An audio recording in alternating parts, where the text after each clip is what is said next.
Schnozberries taste like schnozberries. All right, we're rolling on YouTube right now. All right. Hi, YouTube. I'm trying to think of a good song because I took a little Instagram video of our first podcast experience. So I'm trying to think of like a good song. Did you just take it right now? Yeah, I feel like The Box is too popular. I want something upbeat, something that's like, okay, this is going to be, interesting. This is going to be forthcoming. Is that for your Instagram story right now? Yeah, currently. Dude, fuck your Instagram. All right, fine. I'll go with Baby Shark then. That's a no-brainer. Doses and mimosas? On this side. Left side or right side? So like, My right. am I supposed to Your mirror left. you? My Your left. This side. Mm-hmm. Okay. 1 sec. You know what? I'm just gonna. Once that's out, we can do this podcast. I'm just gonna flip the camera around just so I can see what's going on.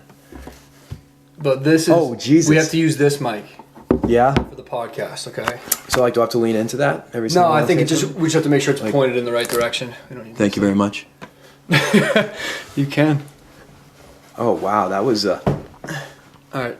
some. You feel good about your comfort level here? I think I'm good. I think I'm good. Yeah, I'm a good comfort level. Jason just texted me. Safe. Classic. Testing. He just said hello, my friend. We'll talk about Jason on this podcast. Yeah. All right, so we added our little intro there. I'm on 3% battery. All right, I'll talk about those emails later. Mm-hmm. Okay. We're here with James Fahey. My name's Martin Bose, and this is a podcast. Yeah. James, thank you for being here. No problem. What do you want to talk about? We should just start off with stories. I think we should talk about how we got involved into lacrosse.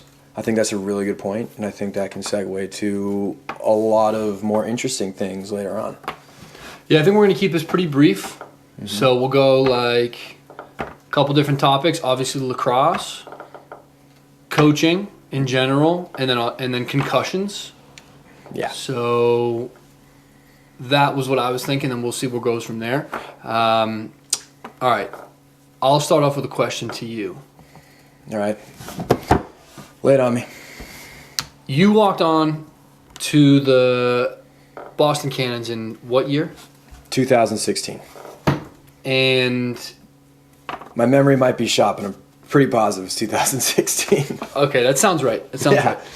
So I've never seen someone basically like try out as like a walk-on type of person at the professional level and make such a big impact at the very beginning of their career. So I was actually on the Cannons when you joined. So I kind of got to see the progression of your confidence go up that first year. Mm-hmm.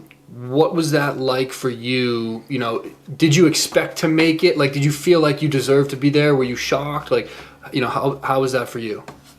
Dude, I was trying to make the practice squad. Like, that was my goal. It's like, I was like, okay, I'm going to try to do this. I'm going to, dedicate 3 months of my life to preparing for this moment. And I'm just going to go have fun at this tryout. Now, the tryout was in Boston, and pretty much everyone I grew up with playing, whether it be club, college, high school, through ever, a lot of those guys were at that tryout. So when I was there, it was not unfamiliar ground. I had, a very comfort level at that process where a lot of guys were, walking on eggshells because they didn't know, how they're going to match up to everyone. But as soon as I stepped on that field, and even the coaching staff I was familiar with. So I think that level of comfort kind of really made it easy to, walk around with a lot more confidence and, do things that, a lot of people, wouldn't necessarily have the balls to do in a tryout because they want to be like conservative. Like, I just want to show people I can play this game. I want to show I can play at a high level. But man, I was doing like crazy stuff with the long pole that kids would not. Like, we were like 3-on-3 down at the X, like doing a 3-on-3 drill. Like, I was throwing toe drags, BTB shots. Like, I was just really just having fun out there. And I think that translated. Like a lot of people just kind of fell off that. So you were able to stand out, at that initial tryout clearly because of that confidence level. Did the coaches say anything to you like right after that, before like the real training camp started, as far as like don't be doing all fancy shit, or were they like, hey, we love your game, like do you? Yeah, I think the best thing a coach can say to a player when they're going through any sort of tryout process is just do you, man. And that's what Quirk told me, after the trial going into training camp. He's like, listen, like this is going to be, a very competitive camp. We don't have a lot of spots, but he literally said, like, just do you. Because if they invite you to that next stage of a trial process, then everything that you've done from that point on has been right. And if you are playing with that sort of like organic confidence, you are just doing you. So don't mess that up. So whatever you think off the top of your head, that's what's been working and getting you so far. Oh yeah, and that's what a lot of players struggle with. I know myself included, with trying to find the right level of aggressiveness, we can call it, but really like it's confidence to that. Like you're willing to try new things even in those high pressure, what we would consider high pressure situations, whether that be a tryout for a team you're trying to make, or an actual game, playing for a championship. So it's just interesting to kind of pick your brain about that, because it's obviously an impressive feat to not have gotten drafted and found a mainstay role in the league for years now. So it's a credit to you. So the other thing that I want to ask you about before we get to concussions is more along the lines of coaching. So I know you're doing coaching in a couple different environments right now. So you do, of course, lacrosse coaching. You run clinics and camps like anyone would imagine. But then you also focus on like more individualized training. So I know you work with the Defense Factory and you have a heavy hand in that. And then you also do coaching for Orange Theory Fitness as a fitness instructor. What do you see as like some of the core things that I guess translate across all those different environments that have helped you? So when you're training anybody in anything, the main thing that you really want to try to focus on is developing that strong rapport with a client. So with trust, exactly, trust. If that person doesn't buy into what you're saying and they don't think it's correct, they're going to fight you every which way or form. It's a subconscious thing. If you don't trust somebody. What has helped you as a coach garner the trust of your different clients? Because I know for me, like sometimes players, when you're playing professional lacrosse, right? Yeah. There's a certain age group, we'll say, that no matter what you they're gonna look at you and be like, wow, like I'll listen to you because you play pro. But that coolness isn't always there, right? As far as you coaching adults and in a completely different environment, a different arena than lacrosse. So what has helped you to get that trust level? Do you think it's tied to your confidence as a coach, which I'm sure it is, but is there anything else that is an X factor? Well, you kind of have to read the person, like whoever you're trying to reach out to, and immediately, what's up, Pooch? Immediately you gotta try to make that connection. Now that can be before a session when you notice two kids talking about something video game related. Like I'm 28 years old, I still play video games. So if there's any sort of lack of attention going on when I'm trying to explain something to, let's say, a middle school kid, I'll bring up an analogy that has to do with video games.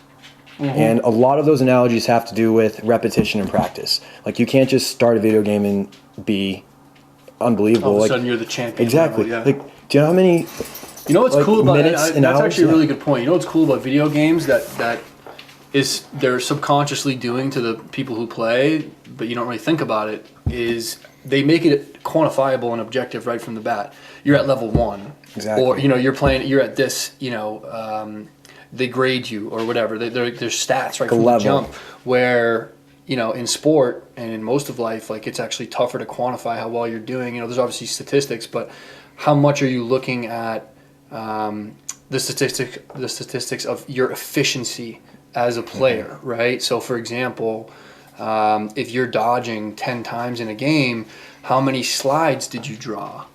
And now you can start to look at, well, okay, if you dodged 10 times and you didn't draw a single slide, you need to get better at dodging. Or maybe you drew 5 or 6 slides out of 10, which I would say is pretty good, but you didn't get any assists, and nothing really came of it. So we need to work on our decision making. So it helps athletes become more objective about what they need to, specifically get better at, which I've found helpful having this conversation with the athletes themselves to kind of just at least get them to think about it a little bit, Yeah. But back to your coaching stuff. So what about the group stuff with right now? It's Orange Theory Fitness in Kendall Square, yes? Yes. And what has helped you in that environment as a coach?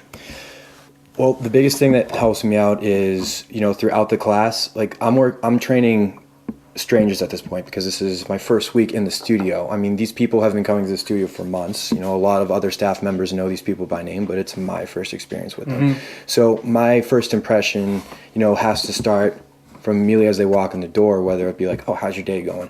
Oh, you're wearing, this collared shirt. Are you an alum? Oh, you played, this shirt says you main baseball. Did you play baseball? And all that. So you have to start an icebreaker. And once you start that conversation, you can develop that trust. So really just like asking them about them. Asking them about them. Getting, make sure that you're interested in them. And because they're there for themselves at the end of the day. They sign up because they want to improve their health. They want to improve their fitness. And you're the one who they put trust in to guide them there. So if you're both invested in each other, they're going to listen to you. They're going to, when you try to modify their workout so that they're putting in a little bit more intensity when they kind of feel like they don't, it's easier because they trust you. And if you say, hey, go up 5 more pounds in this set, or you know what, you ran 9 miles per hour last time, I know you can get 10. They'll be like, okay, he believes in me, he knows me, we know each other, he can confide in me, and they can confide in me, and then I got do you. it. And are you able to track that mid-class so they can see the distances that they're running and stuff like that while you're coaching in that environment? Exactly. So the way the class is set up, I kind of have complete freedom to navigate my way across the whole entire floor. And I can look behind them on the tread and see how fast they're going, how much they've ran, what incline they're at. And with Orange Theory, it's all about heart rate interval training. I can see what their heart rate percentage is out of their max heart rate. So I can see if they're actually dogging it. If they're not pushing into a specific zone at a certain point of time that, correlates hey, we're supposed to be in a sprint right now, you should be around 80 to 90% your, target heart rate. That's pretty interesting because I've just started to wear one of these heart rate monitor type of things. This is like a poor man's Fitbit basically that I'm wearing right now. I got it off Amazon for $25. Dude, you gotta upgrade. I'm thinking about it. But it's interesting because it's cool to see the sleep data and stuff like that. But your heart rate variability, while you're training, is something that I've heard so much about, but I really don't know what I should be trying to maximize. Me as an athlete right now, I'm not necessarily training for lacrosse, but it's something that I'm interested in regardless, that I'm not trying to play a pro sport right now.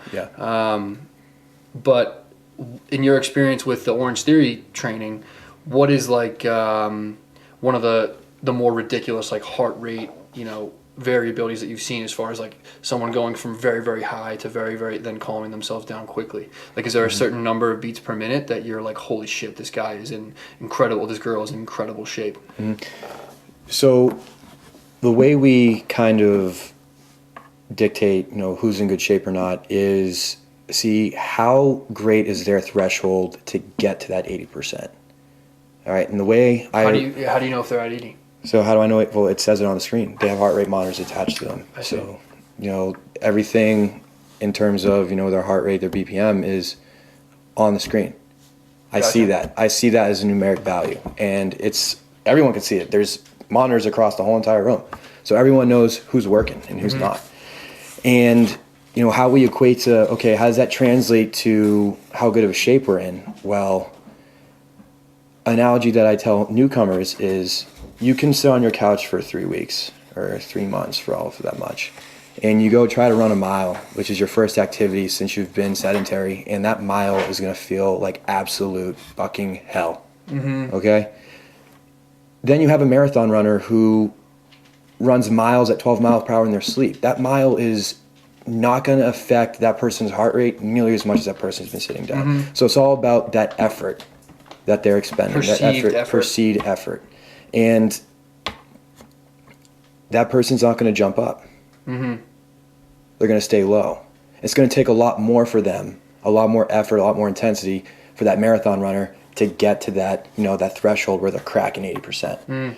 But it could take that person who's been 3 months sedentary just a 5% incline walking at 4 miles per hour for like 5 minutes. So that's where the disparity is. Mm-hmm. It's really cool. It keeps everybody honest because how it works is you see the data that you present yourself, and your heart doesn't lie. It's something that you can't control. You can't control your heartbeat. Hey, dude, kitty cat. The camera up. Get out of there. Jesus. Yeah, that's dope. So, let's change gears here. So, we obviously both, not obviously, but both of us have experience with concussions in our playing and let's just call them C words. Careers. Let's call them C words. Let's call them C words. Yeah. Not quite the same. Anyway, yeah. So I have a interesting. Maybe you wouldn't expect this question. As far as I'm not just going to ask you, what was your first concussion like or anything like that. But my question is, have you, or rather, when was your first time, like really being serious about taking yourself out of play because of your concussion symptoms? Do you have a vivid memory of the first time that you were like, I think I need to sit myself out because my head's not right? Dude, I've been playing this game for 16 years. I've had maybe 8, 9, 10 concussions in my life, all pertaining to lacrosse. I haven't had a moment where I where I thought to myself, I need to take a chill pill and I need to kind of think about my mental health, my physical well-being, if I want to play this game ever again. That wasn't until last summer. Wow. Yeah.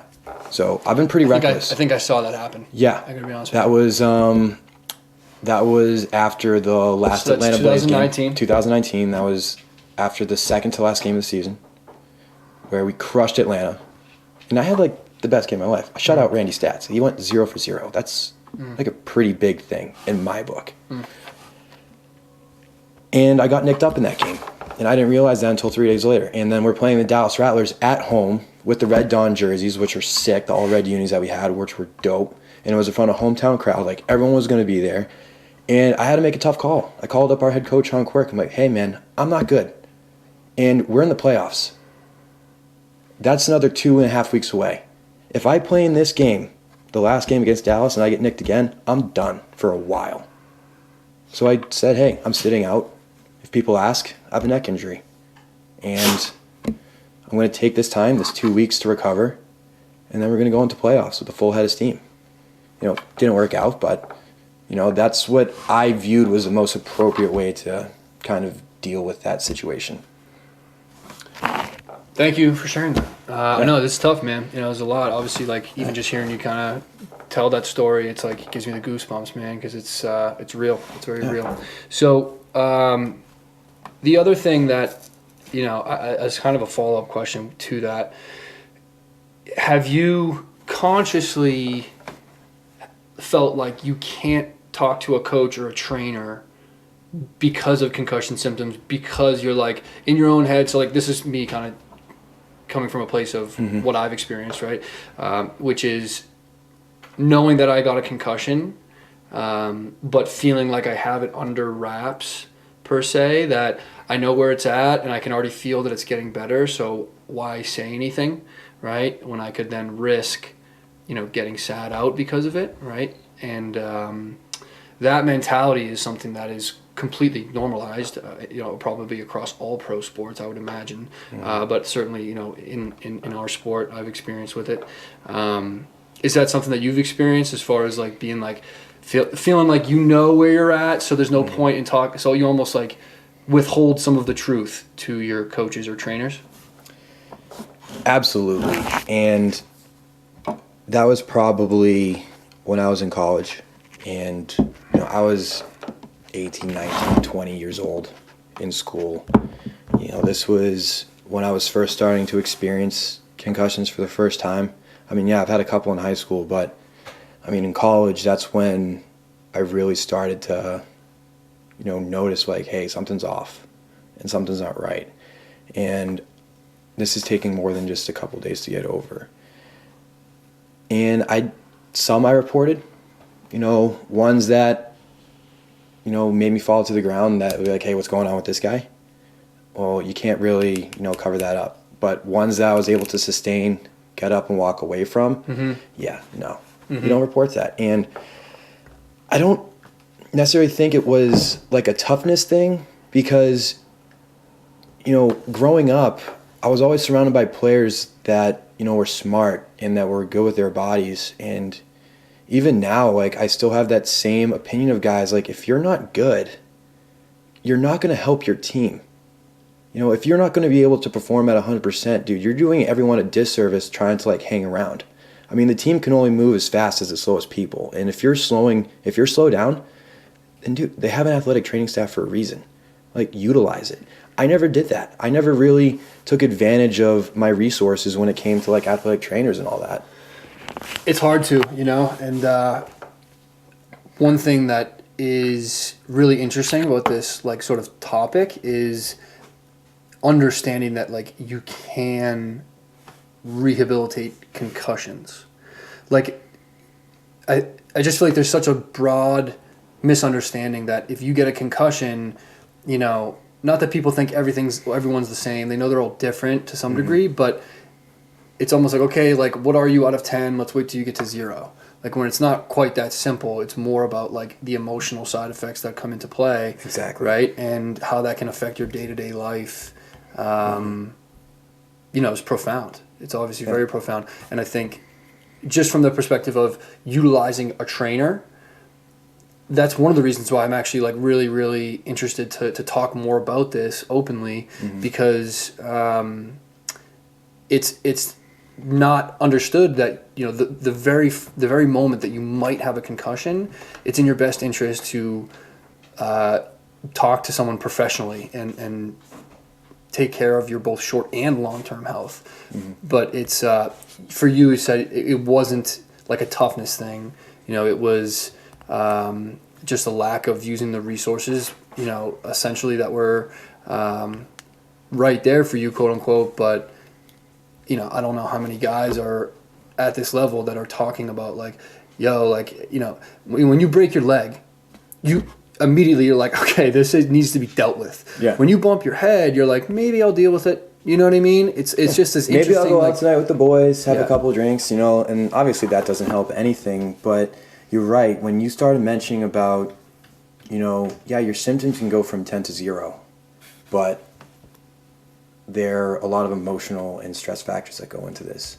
In kind of like we mentioned this before, like before we even started talking on this podcast, that, as you get older, your stressors increase with life. Now, being a college kid, like I said, you get hurt and you kind of have to, take some time off. Besides getting an academic pass from your teachers and, not participating in your sports, like, the only stresses you have to deal with are you're not playing the game and you have a concussion. That's it. When you get older, like us, when we have a lot more responsibilities, financial responsibilities, emotional responsibilities, when we just have, career responsibilities, if we get banged up and we get put out of commission, we kind of have to take ourselves away from those responsibilities, and those stack up. The world starts to move by you and you're just stuck, and that was super stressful for me. And then it turns into a priorities game, right? Where, I don't know, for you, like for me, playing pro sports is always my dream, right? So a lot of my career decisions out of college were predicated upon the opportunity to continue to play, right? And that was top priority. And so a big part of this for me is like a identity crisis, essentially, where, you know what I mean? If I can't play this sport, like, who am I? What am I really doing? Like, and that's, I'm not trying to sit here and be like, oh, feel bad for me, but like, two emotions that I really rarely felt in my entire life. This is very true for anyone who really knows. We're going to get real deep. Yeah. Is like, we're going to get deep. I've never experienced in a very real way the two emotions, which are anxiety and like true, like sadness, true depression. Yeah.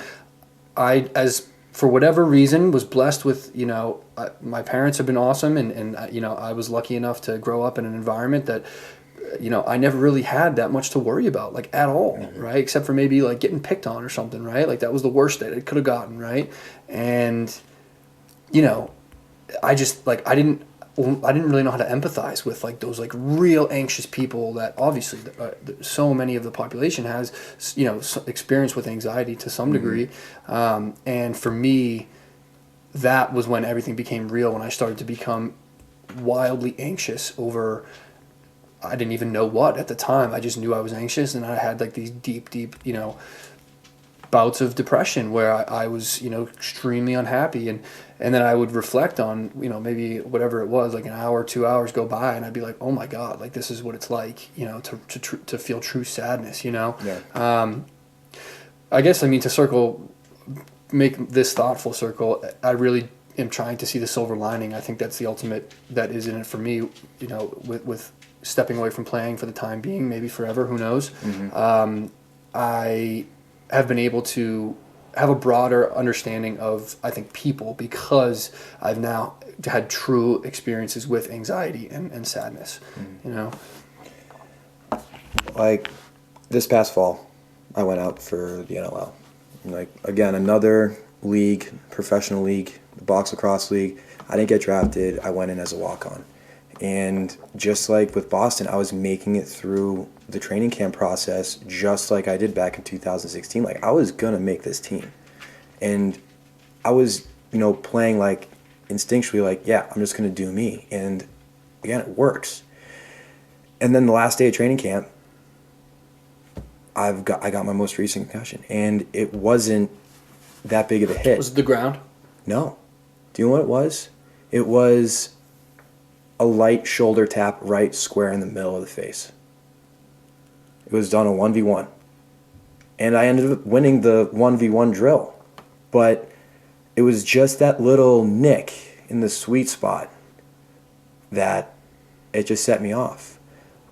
Today was the first day I actually did like a 45, 60-minute workout. How long has it That been? concussion was November 13th. It's 3 months. November Holy shit. 15th. 3 months. Almost 4. So when I told you that story about, 2019 after the Atlanta game, I called the coach and be like, hey, like, I need another 2 weeks. It's been 3 months. I haven't been able to do anything.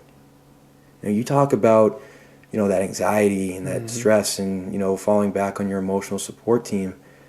Dude, I used to, like, I didn't make fun of anxiety, but, like, my friends, how kind of, like, anxiety has been, like, this mainstream thing to kind of, like, it sucks that people do this, but they always blame anxiety. Sunday scaries, oh no, like, my anxiety's on high. Or, dude, that cup filled all the way to the brim, if it spills, like, dude, that's messing with my anxiety. And every single time I would hear the kids say that, I was like, dude, I don't believe in anxiety. Like, if that's what you think anxiety is, then I don't believe in this thing. Until this winter. I was stressed out so much, man. I wasn't eating. I moved home from my apartment. I couldn't deal with, the social interactions of my roommates. I just couldn't deal with the extrinsic noise going on in my life. I just needed to shut everything out. I needed to go home. I needed to recuperate.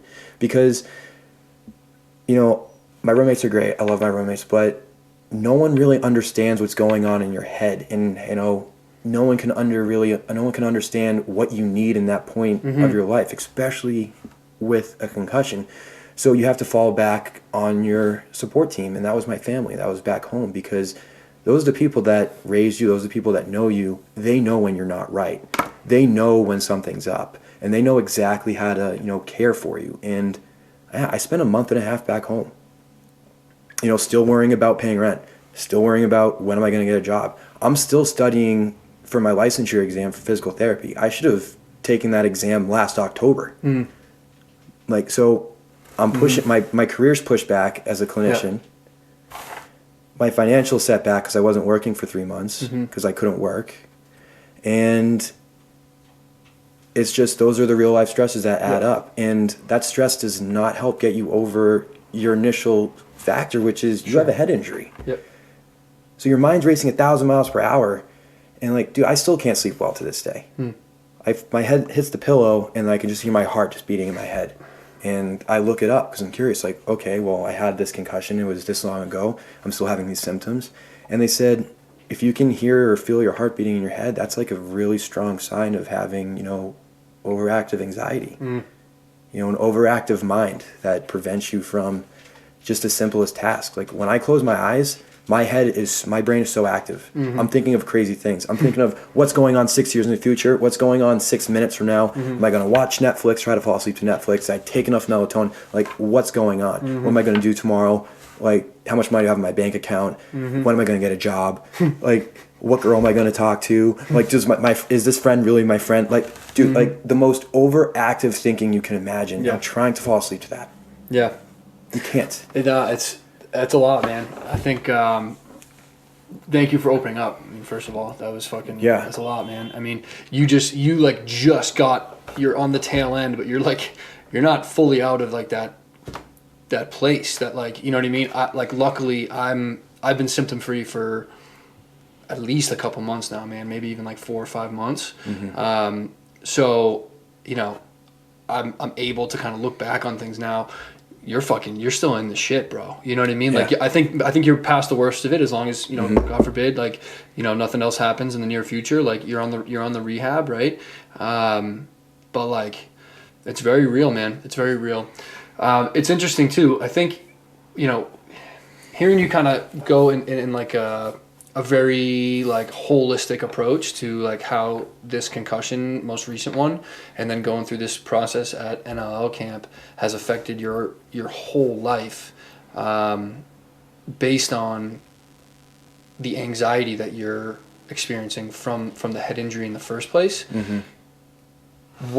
What has helped you as far as like anything? So like for me, like what really helped me was breathing strategies. Like that's when I started to, I guess, teach myself how to slow my own heart rate down, which I'm no like breathing master by any means, but I'm in more control than I was before.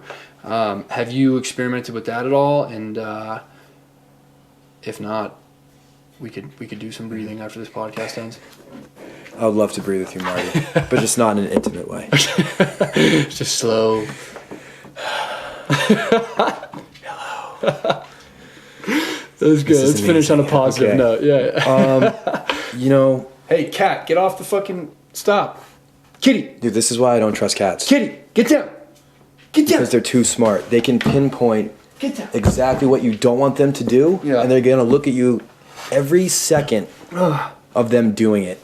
And they're like, you don't want me to knock this over? Dude, I love cats. But yeah, they are assholes. Yeah.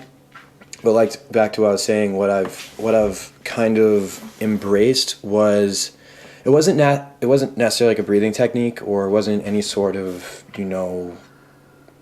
therapeutic modality that a therapist gave me.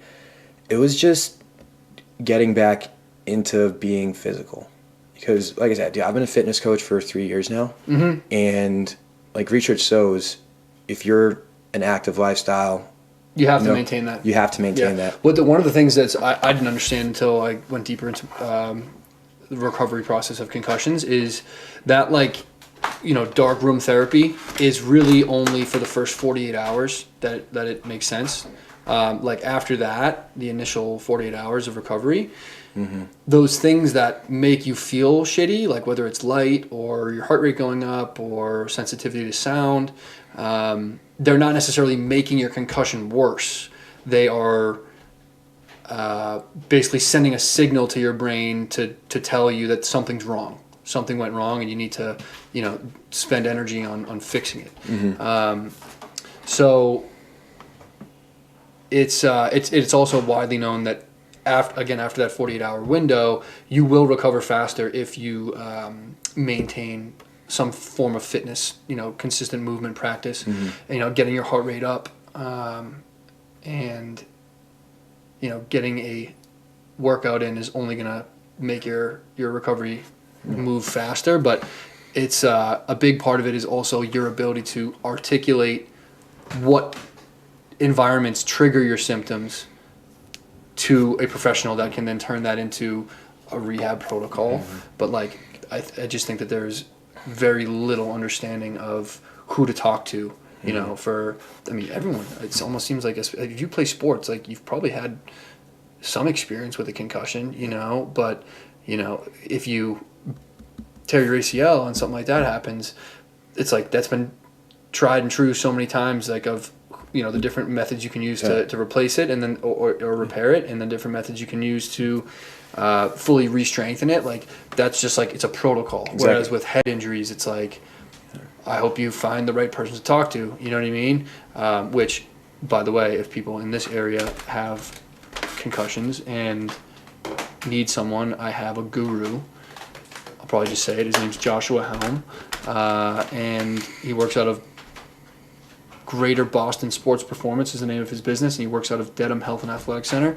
So he's like been my guy for a lot of different types of injuries, but particularly with head injuries, he's been super helpful for me. But I don't have anything else. If you want to have any closing remarks, or add anything. Well, like the one thing with concussions is like it's understood it's an invisible injury.